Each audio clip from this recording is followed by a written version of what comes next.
Okay तो अब तक हम लोग केमिस्ट्री के फाउंडेशंस कवर कर चुके हैं, जैसे कि मैटर क्या होता है, एटम्स, मॉलिक्यूल्स, आयंस, आइसोटोप्स, ये सारी चीज़ें हम लोगों ने अभी तक कवर किया है। आज के इस वीडियो में हम केमिस्ट्री का एक और बेसिक कॉन्सेप्ट है उसको डिस्कस करेंगे, विच इज़ केमिकल रिएक्शंस। तो केमिकल रिएक्शन क्या होता है, इसको समझने से पहले हम लोग सबसे पहले ये समझेंगे कि फ़िज़िकल और केमिकल चेंज क्या होता है और इनमें क्या डिफरेंस है। So physical versus chemical change.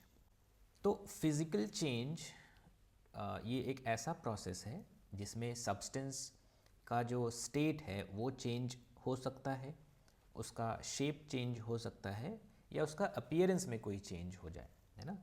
तो substance as such chemically change नहीं होता, कोई यहाँ पे ये लिखा हुआ है ना, कोई नया सब्सटेंस यहाँ पे नहीं बनता, सिर्फ उसके स्टेट में चेंज हो गया या शेप में चेंज हो गया या अपीयरेंस में चेंज हो गया, तो हम बोलते हैं कि फिज़िकल चेंज हुआ है। ठीक है, जैसे कि मेल्टिंग ऑफ आइस, ये यहाँ पे मैंने 2 एग्जाम्पल लिखे हैं, 2 से ज़्यादा भी एग्जाम्पल पॉसिबल हैं। ठीक, तो मेल्टिंग ऑफ आइस एक फिज़िकल चेंज है। जब आइस मेल्ट होता है तो केमिकली जो आइस है that is water only, and when it melts, तो मेल्ट होने के बाद भी अभी भी जो नया सब्सटेंस बना वो लिक्विड वाटर ही है। तो ये कोई नया सब्सटेंस यहाँ पे नहीं फॉर्म हो रहा है ना, कोई अलग सब्सटेंस नहीं बन रहा है, वो पहले भी वाटर था अभी भी वाटर है, hence it is a physical change. ऐसे ही एक पेपर को ले लिया और उसको कट करके छोटे छोटे पेपर्स में कन्वर्ट कर दिया, तो that is still a physical change. वहाँ पे कोई नया सब्सटेंस तो बन नहीं रहा है, तो सिर्फ उसके अपीयरेंस में चेंज हो जा रहा है या शेप में चेंज हो जा रहा है कहीं पे, या कहीं पे स्टेट में चेंज हो जा रहा है, जैसे मेल्टिंग ऑफ आइस। तो आइस सॉलिड फॉर्म था वाटर का, और मेल्ट हो जाने के बाद वो लिक्विड फॉर्म में हो गया। उसको बॉयल करेंगे तो वो वेपर में कन्वर्ट होने लगेगा, बट अभी भी वो वाटर ही रहेगा जो वाटर वेपर है। तो केमिकली सब एक ही सब्सटेंस है, कोई नया सब्सटेंस यहाँ पे फॉर्म नहीं होता। इसके ऑपोजिट जो केमिकल चेंज है उसमें नया सब्सटेंस फॉर्म होता है। केमिकल चेंज में नया सब्सटेंस फॉर्म होता है। इसमें सब्सटेंस का जो जो मॉलिक्यूलर कॉम्पोजिशन है वो चेंज हो जाता है, यानी कि सब्सटेंस का केमिकल नेचर चेंज हो जाता है। और जनरली ये जो चेंज होते हैं केमिकल चेंज, ये इर्रिवर्सिबल होते हैं, यानी जब एक नया सब्सटेंस बन गया, उस नए सब्सटेंस से जो जो जो ओरिजिनल सब्सटेंस था उस नए सब्सटेंस को उस ओरिजिनल सब्सटेंस में कन्वर्ट करना मुश्किल होता है। जनरली वो पॉसिबल नहीं होता है, उसको रिवर्स नहीं कर सकते, hence they are often irreversible. और केमिकल चेंज जब भी होता है तो इट ऑफन प्रोड्यूसेस, है ना, जनरली ये क्या क्या प्रोड्यूस करते हैं, हीट हो सकता है उसमें प्रोड्यूस हो, या लाइट प्रोड्यूस हो, या कोई गैस प्रोड्यूस हो। तो हीट प्रोड्यूस हो सकता है, लाइट प्रोड्यूस हो सकता है केमिकल चेंज में, या गैस प्रोड्यूस हो सकता है केमिकल चेंज में। इसका कुछ एग्जाम्पल यहाँ पे मेंशन्ड है, जैसे कि रस्टिंग ऑफ आयरन। आयरन में अगर रस्ट लग जाए, जंग लग जाए, तो दैट इज़ केमिकल चेंज। वहाँ पे जो जो रस्ट है उसको वापस से आयरन में कन्वर्ट करना बहुत मुश्किल होगा, वो पॉसिबल नहीं होगा। ठीक है, और जो रस्ट है वो आयरन से बिल्कुल अलग है, अब ये नया सब्सटेंस बन गया, वो जो ब्राउन कलर का रस्ट बना है वो आयरन जैसा नहीं होगा, उसकी प्रॉपर्टी आयरन की नहीं होगी। या जब हम केक बेक करते हैं, बेकिंग ऑफ केक, तो बहुत सी चीज़ें मिक्स करते हैं और उससे फिर केक बनता है, जो केक का स्पॉन्ज बनता है। तो यहाँ पे केमिकल चेंज होता है, और जो बेक्ड केक है उससे उसको नॉर्मल प्रोसेस से वापस से उन ओरिजिनल सब्सटेंसेस में उनको कन्वर्ट नहीं कर सकते। तो ये कैसा चेंज कहलाता है, केमिकल चेंज ये कहलाता है।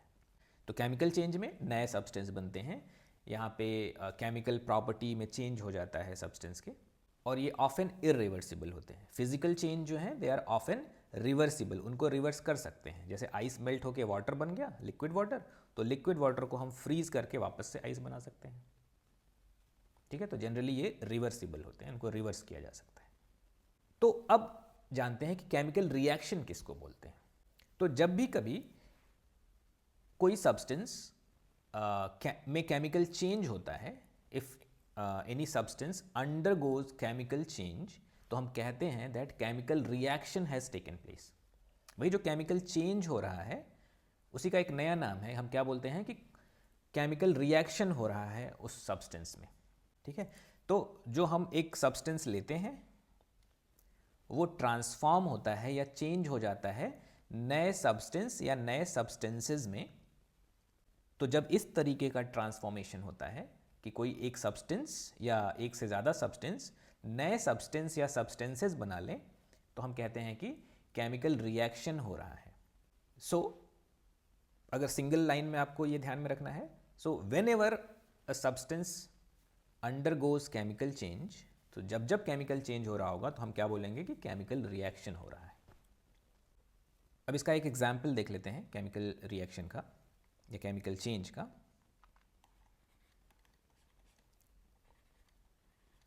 सो लेट अस से वुड है ना, जब वुड को हम लोग बर्न करते हैं, जब वुड को बर्न करते हैं तो क्या होता है, ये जलने लगेगा और जलेगा तो क्या क्या प्रोड्यूस होगा, लाइट प्रोड्यूस होगा, है ना। इसके साथ साथ में हीट भी प्रोड्यूस होगा और इसके साथ साथ में कार्बन डाइऑक्साइड गैस भी रिलीज़ हो रही होती है, कुछ वाटर वेपर भी रिलीज़ हो रहा होता है ना। तो ये सारी चीज़ें, वुड जो है ये कन्वर्ट हो रहा है नए सब्सटेंस और कुछ एनर्जी में, है ना। तो नए सब्सटेंस बन रहे हैं, यहाँ पे कार्बन डाइऑक्साइड रिलीज़ हो रहा है, कुछ वाटर वेपर भी रिलीज़ हो रहा होगा। ठीक है, तो ये जो प्रोसेस है इसमें ये जो वुड है it is undergoing chemical change, तो हम बोलते हैं कि यहाँ पे केमिकल रिएक्शन हुआ है। अब would is actually made up of carbon and hydrogen and there compounds, है ना। जनरली ये हाइड्रोकार्बन के ही बने होंगे वुड, तो इसमें कार्बन और हाइड्रोजन है ना। तो मान लिया कि ये कार्बन और हाइड्रोजन के कुछ कंपाउंड हैं यहाँ पे विच मेक्स वुड। और जब ये बर्न होता है तो बर्निंग में होगा क्या, ये ऑक्सीजन के साथ रिएक्ट करेगा, ऑक्सीजन के साथ जुड़ेगा और क्या बना लेगा, कार्बन डाइऑक्साइड, वाटर, और साथ में ये एनर्जी जो है वो रिलीज़ हो रही है हीट और लाइट के फॉर्म में। ठीक है, तो ये जो है ये केमिकल रिएक्शन हमने लिख दिया, एक रिएक्शन के फॉर्म में यहाँ पे लिख दिया। ठीक है, अभी भी जो लेफ्ट साइड में है इसका एक्चुअल केमिकल फार्मूला नहीं लिखा है, उसकी ज़रूरत भी नहीं है अभी यहाँ पे हमें, अभी क्या आगे भी ज़रूरत नहीं होगी, ये रिएक्शन की ज़रूरत नहीं है। बस ये समझना है कि जब भी कोई सब्सटेंस इस तरीके से ट्रांसफॉर्म हो कि नए सब्सटेंसेस बन जाएं, नए सब्सटेंस या सब्सटेंसेस बन जाएं, तो हम बोलते हैं कि उसमें केमिकल चेंज हुआ। और जब जब केमिकल चेंज होगा तो हम बोलेंगे कि केमिकल रिएक्शन हुआ। बस इतना ही समझना है फिलहाल अभी। अब केमिकल रिएक्शन के कुछ ऐसे एग्जाम्पल्स देख लेते हैं जो हमारे डे टू डे लाइफ में हर दिन हमारे आसपास हमें दिखता है होता हुआ। तो पहला एग्जाम्पल तो है कि जब मिल्क कर्ड में चेंज होता है तो केमिकल रिएक्शन होता है, यहाँ पे केमिकल चेंज है ये, तो कह सकते हैं कि यहाँ पे केमिकल रिएक्शन हो रहा है। यहाँ पे एक स्पेलिंग मिस्टेक है, ये रिएक्शन होगा, केमिकल रिएक्शन।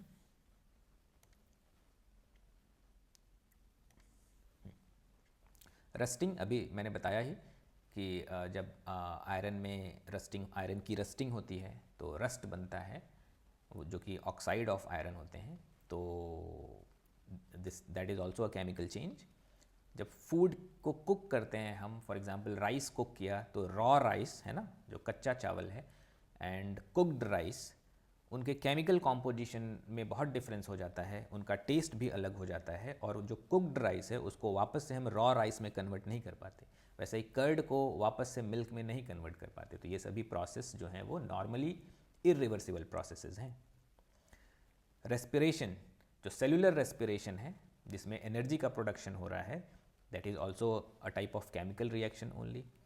डाइजेशन, जो हमारे बॉडी में जो फूड का जो डाइजेशन हो रहा होता है, तो वहाँ पे भी बहुत ढेर सारे केमिकल रिएक्शन हो रहे हैं, जहाँ पे हमारा जो न्यूट्रिएंट्स हैं वो they are broken down into simpler forms. Fermentation एक बहुत इंपॉर्टेंट प्रोसेस है जो कि हमें जानना है, और ये भी एक तरीके का केमिकल रिएक्शन ही है। इस प्रोसेस में, फर्मेंटेशन में, इस प्रोसेस से कुछ जो अल्कोहलिक ड्रिंक्स हैं वो बनते हैं, जैसे कि जैसे कि वाइन हो गया है ना, वाइन या बियर, या और जो ब्रेड बनता है ना, ब्रेड या इडली, इडली या डोसा के जो बैटर होते हैं वो सब फर्मेंटेशन प्रोसेस से बनते हैं। तो ये प्रोसेस क्या है ये हम बाद में आगे किसी वीडियो में समझेंगे, बट ये भी एक तरीके का केमिकल रिएक्शन होता है यहाँ पे। और फोटोसिंथेसिस में, जो फोटोसिंथेसिस जो प्रोसेस है, इसमें भी केमिकल, ये भी एक केमिकल रिएक्शन का ही एग्जाम्पल है। अब रिएक्शन में ये दो इम्पॉर्टेंट टर्म्स हैं, रिएक्टेंट्स क्या होते हैं और प्रोडक्ट्स क्या होते हैं।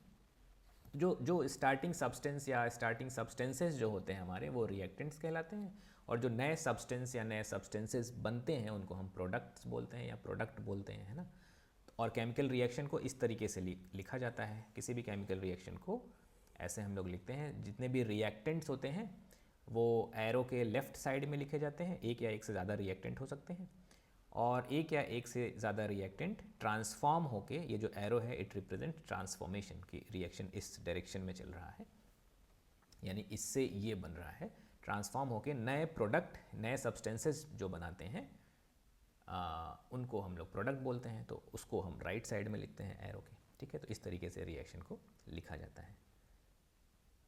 हमें कोई रिएक्शन नहीं जानना है, बट फिर भी एक सिंपल सा रिएक्शन मैं यहाँ पे लिख के दिखा दे रहा हूँ। जैसे कार्बन जब ऑक्सीजन से कंबाइन करेगा तो यहाँ पे ये क्या बनाएगा, कार्बन डाइऑक्साइड गैस बनाएगा, है ना। तो ये जो दोनों हैं दे आर रिएक्टेंट्स, और ये जो है दिस इज प्रोडक्ट। तो ये दो सब्सटेंस यहाँ पे कंबाइन हुए, ट्रांसफॉर्म होके ये क्या बनाए, एक नया सब्सटेंस, ठीक है। तो this is product, this is product, and these two are reactants, ठीक है। नाउ हमें कैसे पता चलेगा कि कोई केमिकल रिएक्शन हो रहा है ना, what are the signs of chemical reaction. तो कुछ कॉमन साइन हैं जो कि जिससे हम पता लगा सकते हैं कि कोई केमिकल रिएक्शन हो रहा है। जैसे कि अगर कोई ट्रांसफॉर्मेशन हो रहा है जहाँ पे गैस रिलीज़ हो रही है, तो दैट मीन्स पॉसिबिलिटी, बहुत ज़्यादा पॉसिबिलिटी है कि वहाँ पे केमिकल रिएक्शन हो रहा होगा। या कोई कलर में चेंज हो रहा है, या टेम्परेचर में चेंज हो रहा है ना, उस मीडियम जिस जगह पे भी वो ट्रांसफॉर्मेशन हो रहा है या चेंज जहाँ पे हो रहा है, या कोई प्रेसिपिटेट फॉर्म हो रहा है। प्रेसिपिटेट का मतलब है कि कुछ कोई दो, मान लीजिए आपने कोई दो लिक्विड मिक्स किए और उस दो लिक्विड में कोई एक सॉलिड, है ना, चीज़ जो इनसॉल्युबल है उस लिक्विड में, वो बन गया और फिर वो जाके बॉटम पे बैठ गया, उसको बोलते हैं प्रेसिपिटेट, है ना। बॉटम पे जाके सेटल डाउन हो गया, उसको बोलते हैं प्रेसिपिटेट। वो जो इनसॉल्युबल चीज़, जो नई चीज़ बन गई दो लिक्विड के मिक्स होने से, तो उसको प्रेसिपिटेट। तो अगर प्रेसिपिटेट फॉर्मेशन हो रहा है तो that is also a sign of chemical reaction. या लाइट, और या लाइट या साउंड या इस तरीके की कोई एनर्जी वहाँ से रिलीज़ हो रही है, that means some sort of chemical reaction is taking place, है ना। तो ये सब कुछ कॉमन इंडिकेटर्स हैं या साइंस हैं जिनको देख के हम बता सकते हैं कि केमिकल रिएक्शन हो रहा है।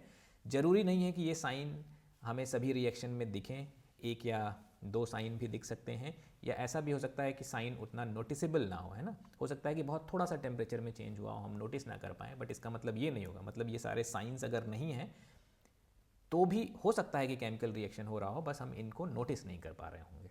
सो these are some of the signs of chemical reaction. अब इस टॉपिक का क्या रेलेवेंस है हमारे लिए। तो जनरली हम जब भी जनरल साइंसेज वाला टॉपिक पढ़ रहे होते हैं तो क्योंकि पढ़ने के लिए बहुत कुछ है, तो मैं कोशिश यही कर रहा हूँ कि सिर्फ उन्हीं टॉपिक को यहाँ पर डिस्कस किया जाए जो कि रेलेवेंट है हमारे यूपीएससी के लिए, हमारे एग्जामिनेशन के लिए। तो ये क्यों मैटर कर रहा है हमारे लिए, क्योंकि जो साइंस एंड टेक्नोलॉजी वाला जो पोर्शन है उसके कई टॉपिक ऐसे हैं जो केमिकल रिएक्शंस पर एक्चुअली डिपेंड करते हैं। तो जब भी हम ये सारे टॉपिक्स पढ़ रहे होंगे, जैसे बैटरीज़ के बारे में जब भी आप पढ़ोगे, फ्यूल्स के बारे में पढ़ोगे, एनवायरनमेंट की जब स्टडी आप करोगे, या बहुत से इनफैक्ट इंडस्ट्रीज़ ऐसे हैं जो कि केमिकल रिएक्शन पे ही बेस्ड हैं, है ना। जैसे पेंट बेस्ड इंडस्ट्री में बहुत एप्लीकेशन होता है केमिकल रिएक्शन का ही, या मेडिसिन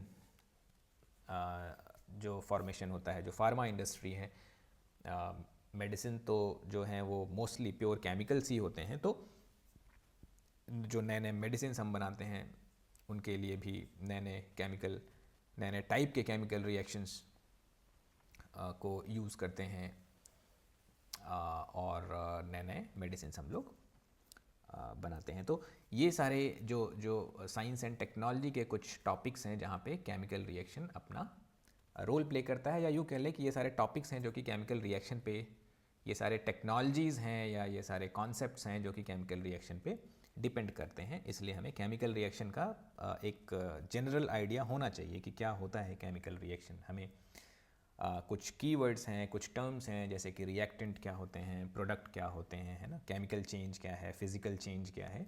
तो इतना आइडिया होना हमारे लिए ज़रूरी है, ठीक है। इसलिए ये वाला टॉपिक हमने डिस्कस किया। अब जो ये हमारा फर्स्ट पार्ट था, ये वाला जो वीडियो अभी आप लोग देख रहे हो, this is the first part of chemical reaction. जो नेक्स्ट पार्ट में हम लोग डिस्कस करेंगे different types of chemical reaction. Again किसी भी क्लास में या किसी भी वीडियो में हम लोग एक्चुअल रिएक्शंस नहीं पढ़ेंगे, क्योंकि वो हमारा सिलेबस के स्कोप में वो नहीं आता है। सिर्फ हमें एक जनरल आइडिया होना चाहिए कि केमिकल रिएक्शन क्या है, जो कि इस वीडियो में देख लिया। अगले वीडियो में हम लोग बात करेंगे कि what are the different types of chemical reaction. Alright, तो नेक्स्ट वीडियो में मिलते हैं।